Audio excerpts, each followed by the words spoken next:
Hello friends, negative thinking అనేది ఎన్నో అనర్థాలకు మూలం.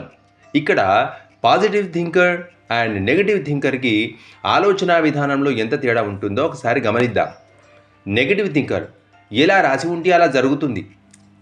పాజిటివ్ థింకర్ నేను అనుకున్నది జరిగేలా చూస్తాను. నెగటివ్ థింకర్ నా జాతకం బాగాలేదు. పాజిటివ్ థింకర్ నేను నా జాతకాన్ని మార్చుకోగలను. నెగటివ్ థింకర్ అలా చేయాలంటే చాలా కష్టం. పాజిటివ్ థింకర్ అలా అని చేతులు ముడుచుకొని కూర్చోలేను. నెగటివ్ థింకర్ అది నా తప్పు కాదు. పాజిటివ్ థింకర్ నా తప్పేంటో నాకు తెలుసు, దాన్ని సరిదిద్దుకుంటా. నెగటివ్ థింకర్ వాడి అదృష్టం బాగుంది. పాజిటివ్ థింకర్ అసలు అదృష్టంతో పనే లేదు. నెగటివ్ థింకర్ అది సాధ్యం కాదు. పాజిటివ్ థింకర్ తలుచుకుంటే ఏదైనా సాధ్యమే. నెగటివ్ థింకర్ నా పర్సనాలిటీ బాగాలేదు. పాజిటివ్ థింకర్ పర్సనాలిటీతో పని